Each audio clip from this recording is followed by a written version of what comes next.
Good morning. This is Bloomberg Daybreak Europe. I'm Tom McKenzie in London. These are the stories that set your agenda. You're not fired. The dollar and stocks gain as President Trump says he has no plans to dismiss Fed Chair Jay Powell. Sentiment also boosted by a Bloomberg report. The US Treasury Secretary sees de-escalation in the trade war with China. Tesla shares rally after Elon Musk says he plans to pull back from his work in the US government. This despite disappointing first quarter earnings. Plus, Europe's most valuable company reports first quarter profit ahead of estimates. We will speak to the CEO of German software giant SAP later this hour.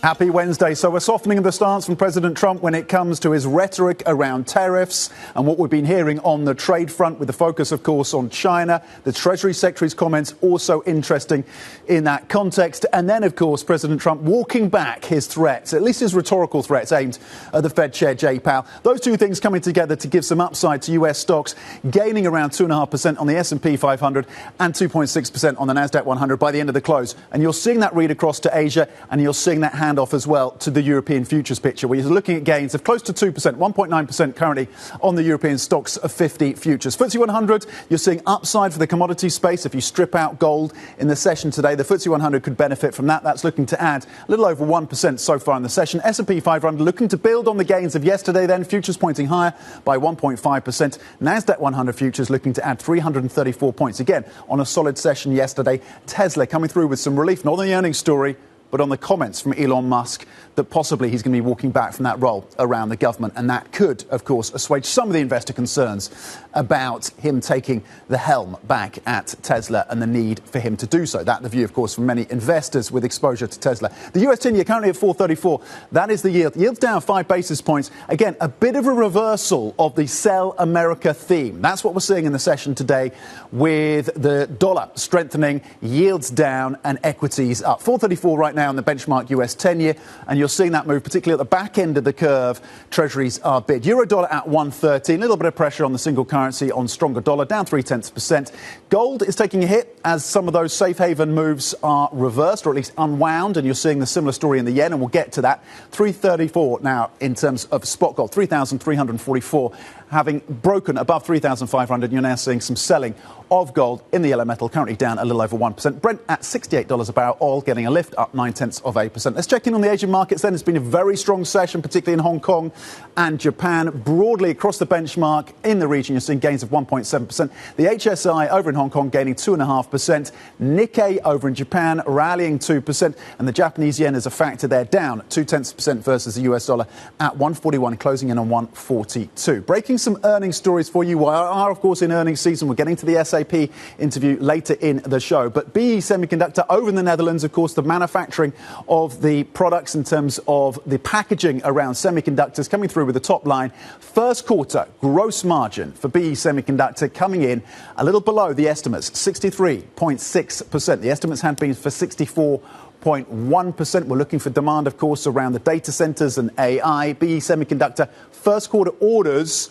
also coming in below the estimates. So it's a miss in terms of first quarter orders for BE Semiconductor, 132 million euros. The estimates had been for 153 million euros. So that's BE Semiconductor. More earnings, of course, breaking through this hour. To Tesla now, because that was the earnings story of the day stateside yesterday. Shares rallying in late trading despite disappointing first quarter results after Elon Musk vowed to pull back from his work in the Trump administration. Starting probably in next month, May, my time allocation to DOGE will drop significantly. I'll have to continue doing it for, I think, the remainder of the president's term, just to make sure that the waste and fraud that we stop does not come roaring back. Bloomberg's Charlie Wells is here to walk us through the earnings with the spotlight on the numbers, but also what we heard from the CEO, of course. So, late trade, the shares are up but it was an earnings miss. So what was the biggest? Was it all about Musk and his role in the government ultimately? Yeah, Tom, for any other company, these numbers would have just sent shares in a very negative direction. Opposite story for Tesla. And this really is about Musk, right? This is about him saying that he's going to refocus on Tesla. He's going to step back from all of this work that he's doing with DOGE. And, that is what analysts and investors really wanted. These numbers from the first quarter were bad. They missed on revenue. They missed on earnings per share. The estimate had been 43 cents per share. They brought in 27. They pulled forward guidance. It's a big miss. And, in a lot of ways, this is much to Tesla's chagrin, right? The fact that they don't have that deeper backbench of talent, that this is all about Musk, but it is. And there were some pretty revealing comments as well from Musk around tariffs. So, Musk on this earnings call said he figured he'd be asked a lot about tariffs. He said that he'd pushed for lower tariffs. He likes lower tariffs for the company. And this does reveal, I think, a rift within that Trump administration, right? And you've seen some of these remarks spilling out into the public between Musk and Peter Navarro, for instance. Tesla is exposed on tariffs. So this is a company relative to a number of its peers, less so, but still some of the parts in these vehicles come from abroad. Their energy business, their battery business, they rely a lot on lithium batteries from China. And so that is really an area of exposure. And I think the big issue, though, here is, what will Musk's refocusing on Tesla do? Can he turn it around? Because even before some of this DOGE work that he's been doing, sales, registrations of EVs, in California, kind of Tesla's traditional heartland, have been ticking downward. There's more competition. And so, yes, he'll be back. Yes, we're seeing optimism in the stock market right now. Does that continue? Yeah. What does Musk ultimately have up his sleeve then for Tesla? Is it that focus on robo-taxis? Is it that cheaper model that could be online by next year? Charlie Wells, thank you very much indeed. Breaking down the earnings for us from Tesla and, of course, the comments from Musk about his role in the government and tariffs as well. Talking of tariffs, President Trump has pulled a major about-face when it comes to his stance on China's tariffs, at least rhetorically, and the Fed. Trump now saying he's not getting rid of Jerome Powell, despite criticising the Fed chair in a series of public comments. No, I have no intention of firing him. I would like to see him be a little more active in terms of his idea to lower interest rates. This is a perfect time to lower interest rates. If he doesn't, is it the end? No, it's not. But it would be good timing. It could have taken place earlier. But no, I have no intention to fire him. OK, for more, let's bring in Bloomberg's senior editor, Derek Warbank. Derek, what do we make? What we heard from President Trump yesterday when it comes to Jay Powell was pretty starkly different in tone to what we've heard from him on social media. Is this a president who has changed tack on Jay Powell, or a president who's had his wings clipped by the market moves? I think it's a president who felt the need to clarify where he stood with the Fed chairman. Donald Trump doesn't necessarily make these remarks by accident or incidentally. So this was very much a calculated move by the president to sort of shore up confidence that Jay Powell was going to remain in his position for the time being, and sort of take, I think, some of that worry off of markets. We had seen some reaction from markets, then the idea that Powell would not be staying, or we wouldn't have confidence of that, as well as the broader sort of question of Fed independence. Now, that being said, Trump has made very, very clear that he views himself as having a First Amendment right to say exactly what he feels about the Fed at any given point, and to use the power of his voice to try and influence Fed policy in the direction that he wants, which is, and I think he's been very clear about this, lower rates now. He did this during the campaign as well, when he said that the Fed shouldn't lower rates before the election because he thought that would help Democrats, and he didn't think that was an appropriate use of their policies. So Trump has been very clear. He's going to continue to do that. But for now, I think you take him at his word that the threat to Powell's job has abated. OK, so that's on Jay Powell, and that was one of the catalysts for the markets, it seems. But also the other catalyst coming through from the Treasury Secretary, Scott Bessent, this is Bloomberg reporting, suggesting that the tariffs from both sides, China and the US, are not sustainable. What do we make of the comments from the Treasury Secretary? What did we learn in terms of his views on US-China? Yeah, well, Bessent has been seen as a bit of a moderating force on this, on the tariff issues, pushing back at some of the people who maybe have been calling for even harsher tariff lines than Trump has put out so far, the Peter Navarros of the world, right, let's say. So if you sort of break them into those camps, and if you, as you quite rightly mentioned previously, the Elon Musk would go into the Bessent camp on tariffs, and maybe is to the side of him even further. Now, it is a signal that we have there, and we're getting some signals out of the White House that where things are not where the administration hopes or wants them to settle permanently. So that is some positive noise. You see the markets reacting positively to that. The idea that Trump sees himself as a negotiator rather than a zealot on these issues. At the same time, let's be perfectly clear. Are there talks ongoing with the Chinese at a serious level? No. Is there any sense that Trump is going to back off of his tariff levels as they exist right now? Also no. So there's sentiment, and then there is what is written down in paper that people have to pay. And those are two somewhat different things at this level. We have not seen the sort of talks that would be necessary to lower a rate, nor have we seen the president be willing to walk back his rate determination unilaterally. Neither of those things are really on the table at this moment.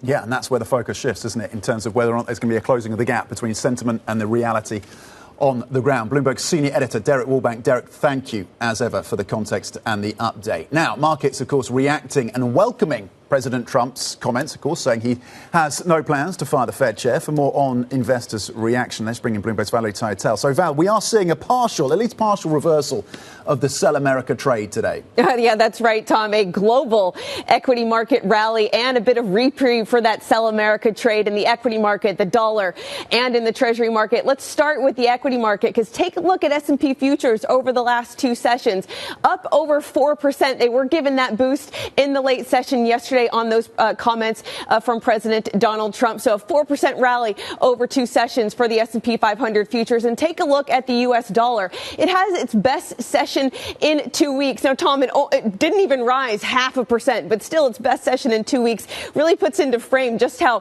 terrible the last few weeks have been for the U.S. dollar. It's risen a bit more in the Asia session, taking its two-day gain to over 0.5%. Also, take a look at the Treasury market. We're seeing a big rally when it comes to those long-end yields. 30-year yields down some 8 basis points, now down 8.5. That's its biggest rally for the long end that we've seen since 3 weeks ago. So again, all these superlatives really screaming. There is some reprieve at the moment for that Sell America trade. We will have a further litmus test for Treasury demand coming at the auctions later today. The 2-year auction yesterday did come a bit weak. We do have the 5-year and the 7-year note auction for the remainder of this week. That 5-year one will be an important one, Tom, because foreign buyers, 60% of foreign holdings are held in the 5-year sector or less. So keep an eye on that Treasury auction tonight at 6 p.m. Yeah, that crucial foreign holding as well, and to what extent that comes out in the wash with the 5 years, as you say, and that auction later today. Meanwhile, the Fed's Adriana Kugler saying that tariffs will probably put upward pressure on prices and have a bigger economic effect than previously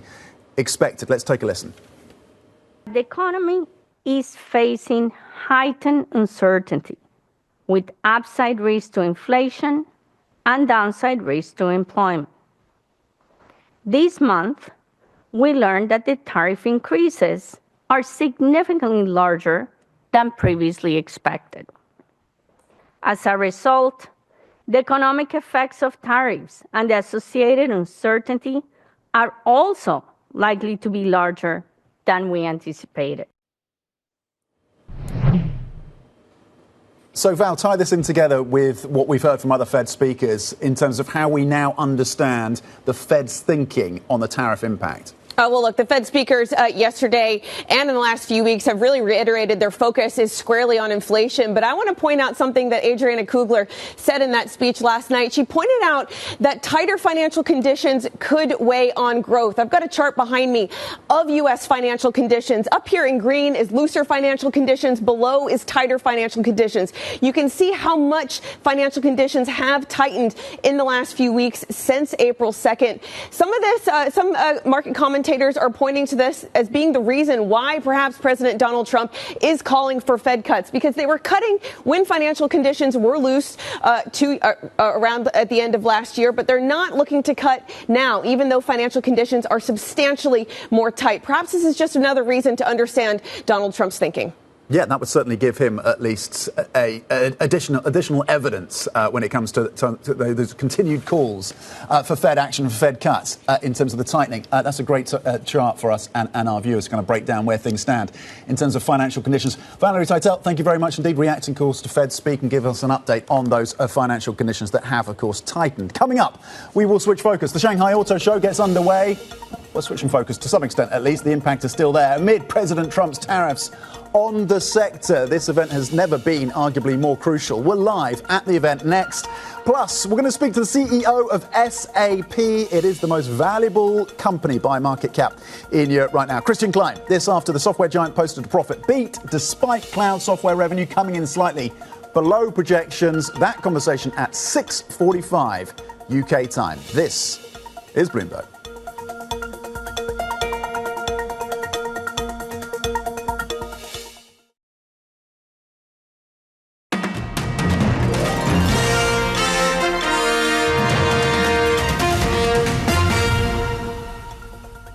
The world's leading automakers have descended on this year's Shanghai Auto Show. It comes, of course, amid President Donald Trump's trade war that's weighing heavily on car manufacturers. Bloomberg's chief North Asia correspondent, Stephen Egel, is on the ground for us at the show, joins me now. Set the scene for us then, Steve, at this year's Auto Show. You've been to a number of these. This seems to be pretty crucial, this event. What are the key themes?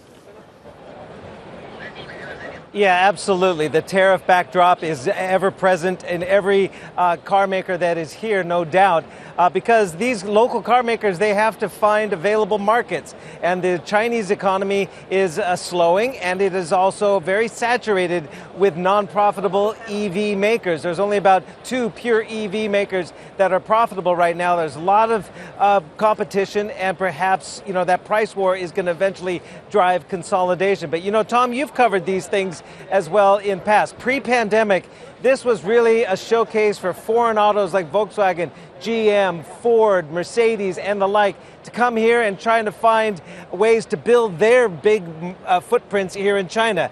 Boy, the roles have reversed dramatically coming out of the pandemic last year. Cars like the one behind me, if we come back on camera, you can see the Xiaomi SU7, really trying to be sort of a Tesla killer here in China. It was the star of the show last year. Unfortunately, there are some domestic issues in the local market that are hindering and hampering the SU7 or SU7. It had an accident when it was on full autopilot on a highway on March 29th. It slammed into a concrete wall while it was on autopilot, killing 3 people. Now the Industry and Information Technology Ministry has come out with guidelines and regulations and tighter scrutiny of autonomy. So that is kind of weighing on Xiaomi right now. They're the mobile phone maker turned car maker, and they were going to unveil their first SUV, the second car in their lineup here at Shanghai. But because of this investigation, because of the safety concerns that have erupted in China over autonomy and also batteries catching fire, we're hearing from sources they've put that SUV, the YU7, on hold for now. And Steve, there is one notable exception to the show this year. Yeah, Tesla's not here. And also, Ford is right here, and we're seeing some other GM and other American car makers. They're very, very low profile. Tesla is not here at all. Obviously, we got those disappointing results from Tesla overnight. And Tesla, it has its challenges here. According to Automobility, their data for the first quarter, they see that Tesla only had 5.6% of the market here. That has come down. BYD, the domestic player, is the juggernaut. They are taking around 50% of the EV market here. And exports, we talk about tariffs. The big opportunity for Chinese makers is to export outside of the United States, outside of Europe for now. as they work on that minimum price mechanism. But forget the United States. So they're looking at South America, Southeast Asia, Africa, and the Middle East. So the exports of BYD, they had an increase of some 47% in the first quarter, right? The exports out of China for Tesla was in single digits and was the worst performance since their Gigafactory here in Shanghai launched a few years back. So Tesla has its challenges as they try to roll out and get full adoption of FSD, full self-driving, here in China. But again, they're not even allowed to call it, Tom, full self-driving because of this ministry, oversight. They've had to rename it in China as assisted driving because full self-driving gives the implication that people can take their hands off the wheel. And that's what they're emphasizing on the safety front. OK, Bloomberg's chief North Asia correspondent Stephen Engel, thank you. On the ground for us, of course, at the Shanghai Auto Show. Talking of automakers, or at least the makers of trucks in this respect, because earnings coming through from Volvo, the truck maker. First quarter net sales, it is a miss for Volvo. Operating profit also a miss, adjusted operating profit a miss, and sales a miss. The order intake slightly higher in the first quarter than the estimate, so one silver lining. The company saying it's too early to assess the full tariff implications. We're watching, of course, North America, a crucial market as well. They're seeing 275,000 units in the full year for North America. That's Volvo Trucks, so watch that stock at the open. Later in the show, America's top diplomat, Marco Rubio, will skip Ukraine peace talks in London today. The move raising questions about the state of negotiations. More on that coming up. This is Bloomberg.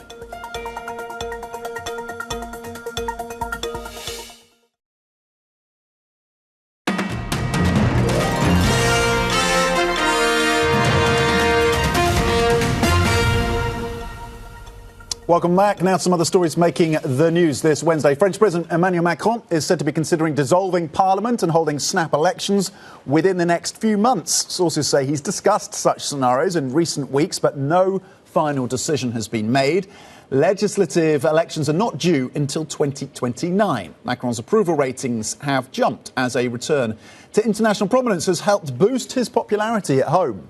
Narendra Modi has cut short his trip to Saudi Arabia after gunmen killed as many as 26 people in India's northern Jammu and Kashmir region. Modi returned to India after earlier meeting Saudi Crown Prince Mohammed bin Salman. The Prime Minister condemned the attack and said those behind the act will be brought to justice.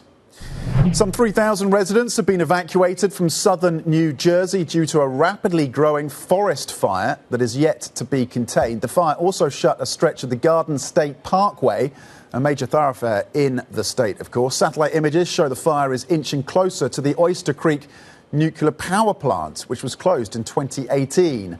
The cause of the fire is being investigated. Dramatic pictures, of course, that you can see on your pictures right now. Story we will keep across for you. Coming up, America's top diplomat Marco Rubio will skip Ukraine peace talks in London today. The move raising questions about the state of negotiations. We'll bring you the latest on that story. Those negotiations, those talks setting to take place in London later today. This is Bloomberg.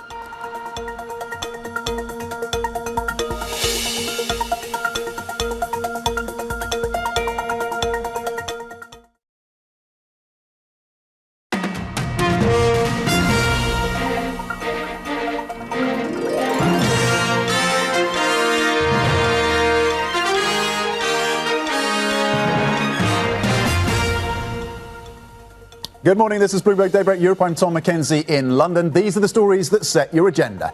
You are not fired. The dollar and stocks gain as President Trump says he has no plans to dismiss Fed Chair Jay Powell. Sentiment also boosted by a Bloomberg report. The US Treasury Secretary sees de-escalation in the trade war with China. Tesla shares rally after Elon Musk says he plans to pull back from his work with the US government. This despite disappointing first quarter earnings. Plus, Europe's most valuable company reports first quarter profit ahead of estimates. We will speak to the CEO of German software giant SAP in around 15 minutes. You're seeing a partial reversal of the Sell America theme that rippled through the markets yesterday as we check in on European futures pointing higher by 1.7% after very modest gains of about 0.2 yesterday. You did see that sell-off, of course, on Monday stateside, and that was reversed yesterday. Gains of around 2.5% for the S&P 500 by the end of the close. FTSE 100 futures now pointing to gains of 1%. Commodities are rallying if you strip out gold. S&P futures looking to build on the gains of yesterday, pointing higher by around 82 points. NASDAQ 100 futures currently looking to add 328 points after closing the day yesterday, up 2.6%. Tesla part of that story as well, of course. Let's flip the board and have a look cross-asset. You've seen the yields down, particularly at the long end of the curve. That's despite the fact that there was a pretty lackluster demand for a 2-year auction. But it's the comments around Jay Powell from President Trump and, of course, a softening of the rhetoric around trade and China that has led to a rally for equities and upside, of course, for bonds, with yields down around 5 basis points on the benchmark 10-year, 4.35 euro dollar. A little softer on dollar strength. 2 straight days of gains now for the dollar. The euro down 0.2%, close to 0.3 at 113. Gold as well selling off as part of that reversal of the Haven trade, down 1.2%. Brent crude, meanwhile, gaining 0.9%, so a jump in oil prices. We'll briefly check in on the Asian markets as well. Strong session there. MSCI Asia Pacific up 1.7%. Gains for HSI up 2.4% over in Hong Kong. The Japanese Nikkei currently gaining 1.8%. And a slightly weaker yen is part of the catalyst there. Down 0.2% versus the US dollar at 141, close to 142. Breaking news in terms of the earnings story. We have the yogurt maker Danone currently posting sales that beat estimates like for like in the first quarter. Sales coming in at 6.84 billion euros. Actually, in the first quarter, it's slightly softer than the estimates of 6.91 billion in terms of first quarter sales. In terms of full year like-for-like sales, they're seeing a range of 3 to 5% as the increase. Like-for-like first quarter sales coming in. That's where the beat was. An increase of 4.3%. That's like-for-like sales. First quarter coming in at 4.3% growth versus the estimates of 3.89%. So that metric positive for Danone. The stock is up about 13% year to date. Looking for details around sales in China as well, and to what extent the gains in China, possible gains in China and growth in China, might offset some of the pressure that some analysts had expected from the US market. So that's a stock to watch at the open, 8 a.m., of course, UK time. To geopolitics now. US Secretary of State Marco Rubio is going to skip talks aimed at ending the war in Ukraine. Negotiators from the US, Europe and Ukraine will still meet in London today.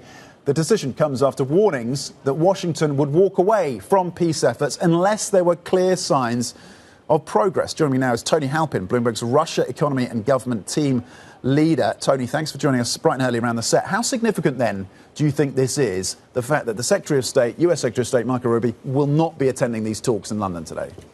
Yes, Tom. I mean, it's a clear downgrading of the status of these talks, right? It was intended to be a sort of high-level political discussion. Now it's come back down to the level of technical officials. And that's very much, I think, going to feed into the anxieties that Europe and Ukraine have about their ability to influence the Trump administration's planning for bringing this war to an end. That window appears to be narrowing. Trump has already said that, he may walk away if he can't get a deal. The London meeting was intended in many ways as an opportunity to influence what may be the final shape of the proposals from the Trump administration. And now it looks much more like these are technical discussions, and the US is less interested perhaps in what Europe might propose and more interested in basically telling them what they intend to do. OK, so that's happening and that dynamic continues to shift. And we watch the meetings, of course, later today in London. Meanwhile, Steve Witkoff, the key envoy, of course, for President Trump, is going to Moscow this week. What is the purpose of that visit? Yes, the Kremlin said that it expects Witkoff to come to Moscow again. That will be his 4th visit in something like 2 months. They haven't said whether he'll meet President Putin, but it'll be very unlikely if he didn't meet him. And I think the intention there is simply to sell the same deal, right? The US has some proposals which it's got together as a peace plan. Trump is pushing very hard for that plan. It needs Russian buy-in just as it needs Ukrainian and European buy-in. And if they're coming to London and simply saying, here's the deal, take it or leave it, they've got to go to Moscow and sell it a bit more directly to Putin, because he can afford to leave it and he can continue the war if he chooses. But there's all kinds of noises really coming out of Moscow that would suggest that he's perhaps more receptive than he has been in recent months to some of Trump's proposals.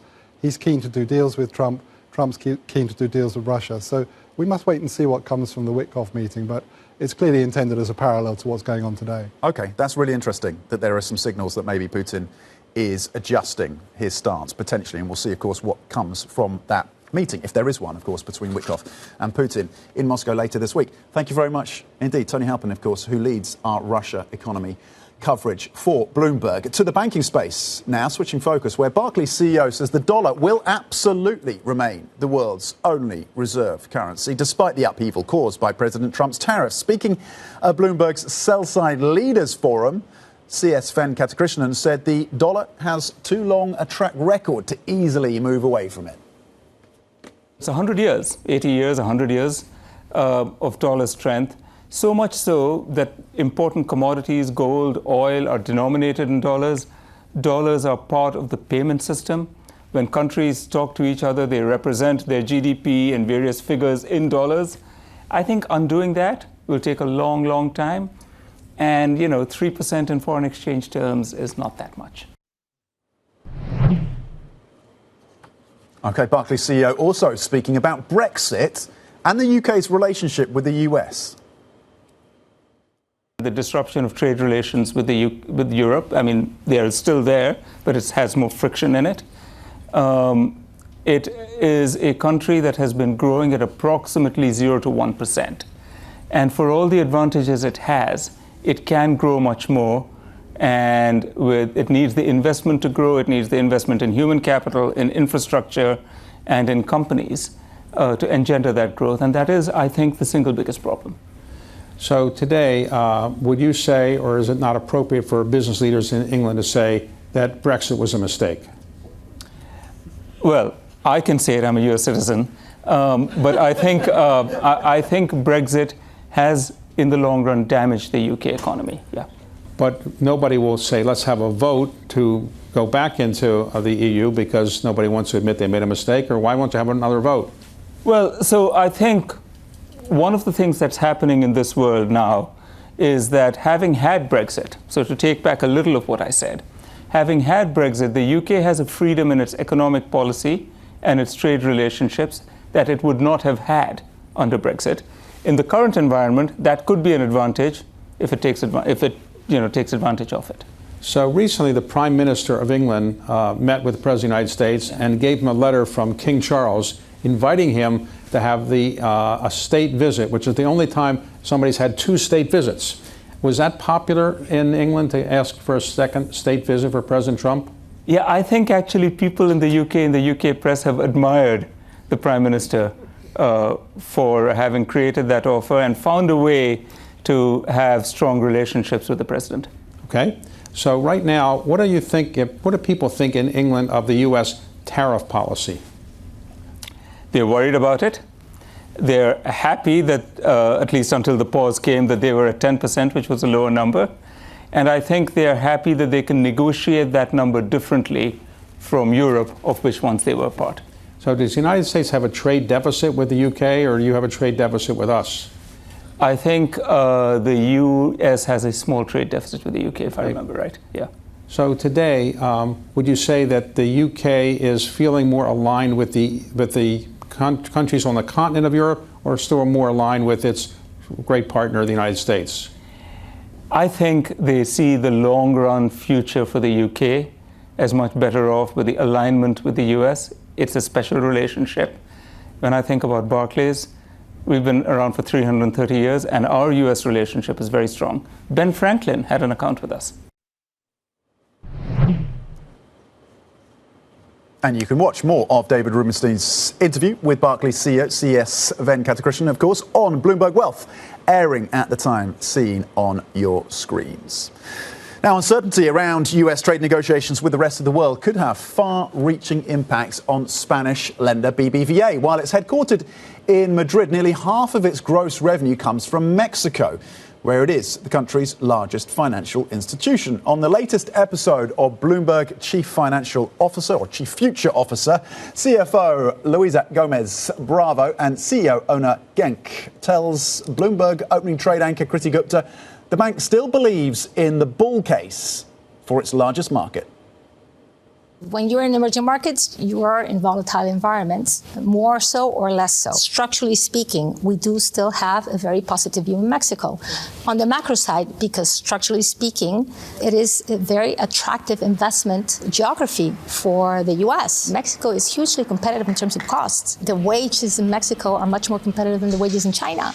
So why would the U.S. companies not take advantage of that? And this structural cost advantage is going to lead Mexico to continue to contribute to the growth of U.S. as well. The value chains, the supply chains are so integrated that Mexico has to play a continuing role in the further development of the U.S. And U.S. is growing very healthily, very nicely. It will benefit Mexico. This way or that way, it will benefit Mexico. Mexico for BBVA is, a source of resiliency of earnings, and it generates, it complements the diversification that we have from the footprint. But there's another topic that is very important, which sometimes we don't focus a lot about, and why we're so convinced that Mexico is going to continue to do well, which is the leverage in the country. Because the leverage in the country is only 33%. And when you've seen Mexico grow and BBVA grow in Mexico, you've seen it grow because structurally speaking, the leverage is so low that just a little bit of growth in the leverage is going to be able to support that bull case in Mexico. So that's why we're structurally positive in Mexico. Bloomberg Chief Future Officer featuring BBVA's CFO airs tonight for our US viewers. That's at 9:30 p.m. New York time and Thursday evening in Europe.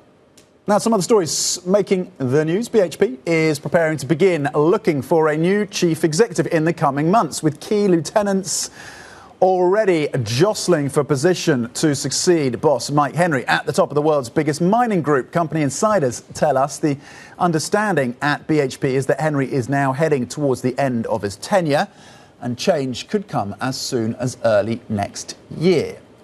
A regulatory filing shows Elliott Investment Management has built up a stake of just over 5% in BP. The activist investor is said to be pushing the oil major to prioritise achieving $20 billion in annual free cash flow by 2027. The figure is roughly 40% higher than the company's current target. And Intel is said to be poised to announce plans this week to cut more than 20% of its staff. A source says the move is part of a bid to streamline management, eliminate bureaucracy and rebuild an engineering-driven culture at the struggling chipmaker. The cuts would be the first major restructuring under new CEO Lip Bhutan, who took charge last month. Intel last year slashed around 15,000 jobs. Intel coming out with its earnings later this week. And a ChatGPT executive says OpenAI would be interested in buying Google's Chrome browser if a federal court orders it to be spun off. ChatGPT's head of product was called by the US Justice Department to testify as part of a 3-week trial to determine what changes Alphabet's Google must make after a judge found last year that the company monopolized the search market. Coming up, SAP gaining on trade gates after the software giant's first quarter profits topped estimates. CEO Klein joins me shortly. Stay with us for that conversation. This is Bloomberg.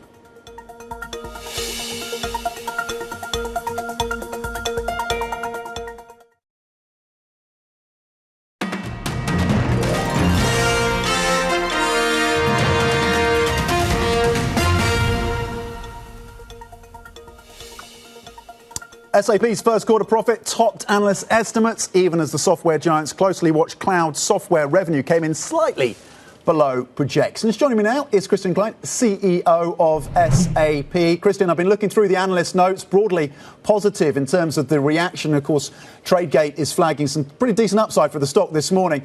To what extent is the business contained going forward, given the trade tensions, given the challenging macroeconomic environment? Some analysts saying there is reassurance in these results. Is that sustained through the future quarters, do you think? Yeah, good morning, Tom. Yeah, indeed. SAP had a very, very good start into the year. We posted strong Q1 results. And look out also at the resiliency behind the numbers. I mean, when you look at our current cloud backlog, it's up 29%. That gives us high predictability also for the next 12 months. Next one is recurring revenue share is about 86%. And, when you have a recurring revenue share of 86%, again, you have high predictability how you can deliver your total revenue. And then finally, operating profit up 58%. We are driving also a lot of transformation inside SAP. AI makes us more efficient in coding software, delivering software, and that is also now paying off. And these will be also impacting our total year business, and that's why we confirmed our guidance for the year. Christian, the US is your most important market. What would a recession in the US mean for your business there and for your customers and clients? Look, I was just last week in the United States and talked to many customers, which are also impacted already by tariffs. I mean, when they are talking to SAP, what they need is software to helping to manage those tariffs in sometimes over 130 countries in the world. They need software from SAP on the supply chain side to make them more resilient. That's why we see currently still also a very strong pipeline in the United States. Now, obviously, it's hard to predict what will happen in the next 90 days. So that's why when we are moving into a recession, of course, no company is completely immune against the recession. But again, what we see in the market, what customers are telling us, is that SAP is very, very relevant, especially in times like that. And so to be clear, Christian, you're not seeing significant evidence yet of customers and clients in the US or elsewhere pulling back on spending at this point? No pullback on spending on SAP. I mean, obviously, what they are telling me is, Christian, help me to, drive productivity. Give me more AI on asset management, on supply chain. How can I automate several tasks in my back office functions? I mean, that is, of course, what they are now more and more asking for, given, that they are under financial pressure. But what we are not seeing yet is that they are actually delaying projects or even cutting projects. You're also a big vendor to the US government. Have you seen any impact from the cuts by DOGE and Musk's team there? Has that had an impact on SAP at all in the US? We are actually working together really well with many agencies in the United States. We are helping them actually, again, to drive more productivity, to deliver more outcome for the US citizens. And so the collaboration is tight, is good. And actually what they also like is when it comes to AI and our sovereign cloud in Washington, that we are also driving a lot of investments to help them on their agenda, again, to drive more productivity. Christian, do you expect, personally, a recession? And if so, and if not, are you preparing? What steps are you taking to mitigate a slowdown in global growth? Tom, look, I mean, it's so hard to predict. I mean, how often did you wake up in the morning in the last weeks and thought, oh, now everything, turns more to the negative side. The next day, it's actually more positive. So it's so hard to predict. What I can do as the CEO of SAP, we have very, very relevant technology. We need to help our customers to overcome, those times of uncertainty. This is what I can focus on. And so far, so good. And we remain confident for the rest of the year. You touched on AI, and I know it's an important part of the business. You're integrating it and you're shipping it as well, Christian. Just broadly, where do you think Europe stands in the competitive race on AI versus China, versus the US? I mean, Tom, when I see something very positive out of the last weeks, geopolitical-wise, that is definitely that Europe is coming together more strongly. Also with regard to AI, I see strong will now to cut regulations, to harmonize regulations. And that is what Europe needs. We cannot regulate before we innovate. And we are shipping so many AI use cases, but we are facing in every country so many regulations, which is hard to make business for our customers and for SAP. And we see very positive signs now coming from Brussels that we will see a more united Europe also with regard to digital. So that I see really as a positive. So you're seeing those signs and you're seeing those positive changes coming through from Brussels. How big is the gap now, the lag between Europe for example, in the US and China? When do you see, in what time frame do you see that being closed if these changes are made? I mean, when I look at our auto industry, when I look at chemical retail and compare this, to our customers in China and the United States, I mean, there's definitely a gap.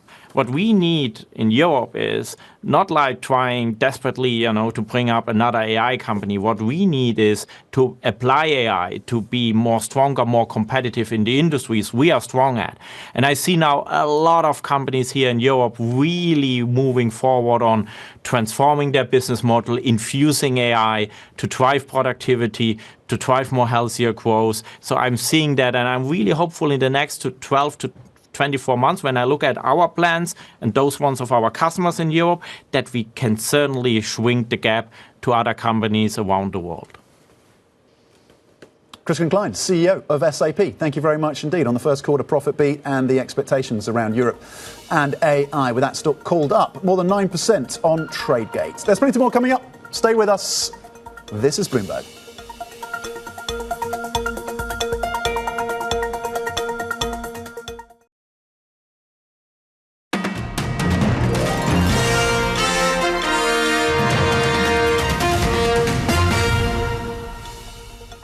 Welcome back to Bloomberg Daybreak Europe. So the IMF coming out yesterday, of course, and reducing its forecast, cutting its forecast for global growth. We'll get a more granular picture when it comes to the key locomotive in the Eurozone, the biggest economy, of course, Germany, coming through with its PMIs. For manufacturing and services, 8:30 a.m. UK time. The expectation is, the estimates are that in terms of manufacturing, you're going to see an easing off, both manufacturing and services. Services, that number is expected to come in still above the 50 level, of course, that divides contraction from expansion.